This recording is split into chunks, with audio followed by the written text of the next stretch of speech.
இருங்க டக்குன்னு ஒரு தாட் குயிக்காக ஒரு ஃபேக்ட் கேட்டுட்டு போகணும். நடந்துலாம் போனாங்களே மேம். அது உடனே எஃபெக்ட் காமிக்கணுங்கிற அவசியம் இல்லை. அது லேட்டாக கூட நமக்கு வந்து பிரச்சனை இருந்ததுன்னா உள்ளே போய் இன்ஜுரி ஸ்டார்ட் ஆன உடனே நமக்கு ரெஸ்பான்ஸ் இருக்காது. கொஞ்சம் டைம் ஆகி கூட நமக்கு ரெஸ்பான்ஸ் கொடுக்க ஆரம்பிக்கும். அது அதனால் ஒரு 10 days வரைக்கும்லாம் கூட கழிச்சு கூட சில பேருக்குலாம் இன்ஃபெக்ஷனோ இல்லாட்டி ப்ளீடிங்லாம் நடந்திருக்குது. ஓ, இதை பற்றி ஸ்டடிலாம் வேறு போயிருக்கா? ஆமாம். இதோட மாதிரி இப்போ இவர் பெரிய கிரிக்கெட்டர்னால இவ்வளோ பெரிய நியூஸாக எல்லாரும் பேசுகிறோம். ஆனால் வந்து இது இட்டாலியில் 2-3 கேஸ் ரிப்போர்ட்டாகவே பப்ளிஷ் பண்ணியிருக்காங்க. 2-3 கேஸ் ரிப்போர்ட்டா மேம்? ஆமாம். இந்த மாதிரி கேஸ் ரிப்போர்ட்னா ஒருத்தர் பார்த்தீங்கன்னா அவருக்கு வந்து ஒரு 45 வயசு தான் இருக்கும். அவர் கீழே விழுந்து அவருக்கு இந்த மாதிரி ஒரு ஸ்பீன் இன்ஜுரி நடந்து உடனேலாம் கண்டுபிடிக்கல. அவங்க ஹாஸ்பிட்டலில் அட்மிட் பண்ணி 5 நாள் கழிச்சு தான் சடனாக ஒரு சிம்டம்லாம் வந்தோடனே கண்டுபிடிச்சிருக்காங்க. இன்னொரு கேஸ் ரிப்போர்ட்டு 75 வயசு, அவங்களுக்கு என்ன ஆயிருக்குன்னா கார் ஆக்சிடென்ட். அதில் அடிபட்டது ஏதோ மேஜராக ஹெட்டு தான்.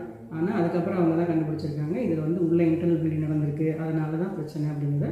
அதுவும் இந்த மாதிரி ஒரு ஸ்ப்ளீன் இன்ஜுரி தான். சைலண்ட் கில்லர் மாதிரி. கண்டிப்பாக. ஸோ ஸ்ப்ளீன் இன்ஜுரி நம்ம நினைக்கிற மாதிரி ரொம்ப சாதாரண விஷயம்லாம் கிடையாது. ஒரு இடத்துல எனக்கு எங்கேயாவது எதிர்பாராதமாக அடிப்படுதுன்னா நம்ம அதை கண்டிப்பாக ஃபாலோ பண்ணணும். ஃபாலோ பண்ணால் தான் நம்மளால் அதை வந்து கரெக்டாக டயக்னோஸ் பண்ணவே முடியும். இல்லாட்டி உள்ள இன்ஜுரி ஆச்சுன்னா அது பிளட் லாஸ் போயிட்டே தான் இருக்கும். அது மற்ற மெட்டபாலிசத்தை ஈஸியாக அஃபெக்ட் பண்ண ஆரம்பிக்கும்.